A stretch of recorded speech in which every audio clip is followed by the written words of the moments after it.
In section 5.3, we learn how to evaluate a definite integral without actually having to take a limit, and we also learn what an indefinite integral is.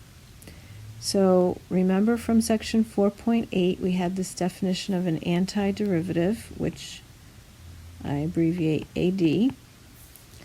Okay, and the antiderivative, as you might expect from the name, is just the sort of opposite of what the derivative is. So if we take the derivative of the antiderivative, we get back where we started. So I give an example here where cap f, the antiderivative x cubed, that's an antiderivative of 3x squared, because if you take the derivative of cap f, the derivative of x cubed, you get 3x squared. So we will want to figure out what is the antiderivative of 3x squared. We're asking what function can I take the derivative of to get 3x squared? Just the opposite of taking the derivative. Now, I mentioned before, and I will mention again, that you have to pay close attention to capital versus lowercase letters. I know a lot of times we kind of look at them as the same when we're texting. You know, who cares if it's capital or lowercase, but here it makes a difference, and it's pretty standard notation that the antiderivative is given as cap f compared to the given function given in lowercase generally. Okay, and then we have this theorem that tells us about the general antiderivative that has the plus c on it. So for example, let me call cap f1 of x being x cubed. That is an antiderivative of little f of x equals 3x squared. Okay, but also let me call it cap f2 of x cubed plus 5 is also an antiderivative of 3x squared.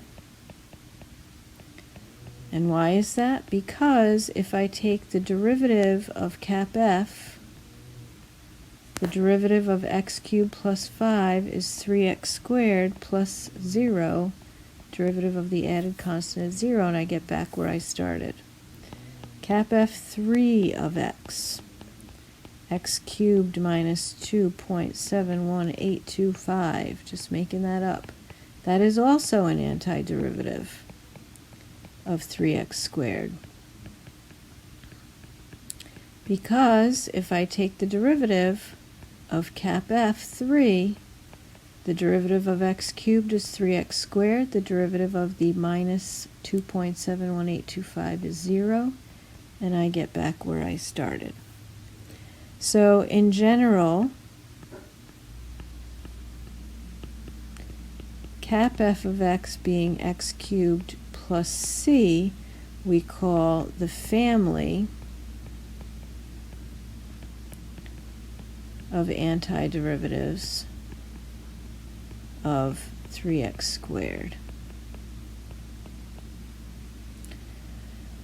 All right, so why are antiderivatives important? Well, actually, antiderivatives can help us find the area under a curve, exact area. Oh my gosh, hold on to your hats. So we have this evaluation theorem that says if our little f is continuous on the interval from a to b, and we want to integrate it, that is, find the area under little f between x equal a and x equal b, and remember the area under f means the area between little f, and the horizontal axis.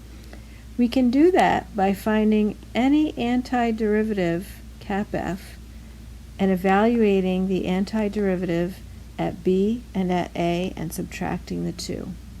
And I don't know if you can appreciate how amazing this is, but let me give you an example.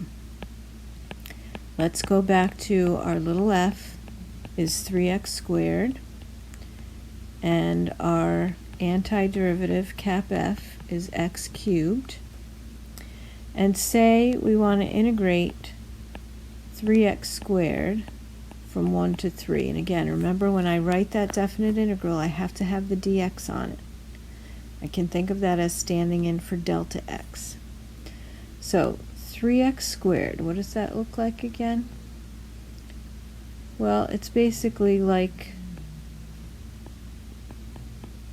the parabola x squared, but it's been vertically stretched by a factor of 3. And so let's just say this is from 1 to 3 here. So when I integrate, I'm sorry, that line's not exactly straight. When I integrate 3x squared from 1 to 3, I'm finding this area. Right? So this shaded area, that is the definition of what this integral is the definite integral of 3x squared dx from x equal 1 to x equal 3. And what this evaluation theorem is telling me is that if I take cap f of 3 minus cap f of 1, I will actually get the area under that curve. So cap f of 3 is 3 cubed. Cap f of 1 is 1 cubed. That's 27 minus 1, or 26. So in fact, this area is exactly 26. It's just crazy enough to work. So it's just an amazing thing. I hope you're impressed that if you come up with an antiderivative for what you're trying to integrate, you can use that antiderivative to actually find the exact area under the curve. And this says we can use any antiderivative, and you might want to try it out with this example. Suppose cap f was x cubed plus 3. See what happens if you take cap f of 3 minus cap f of 1. Do you still get 26? I claim you should. Try it out and see. So I ask you to read and work through and make sure you understand examples 1 and 2. And next we're going to look at indefinite integrals.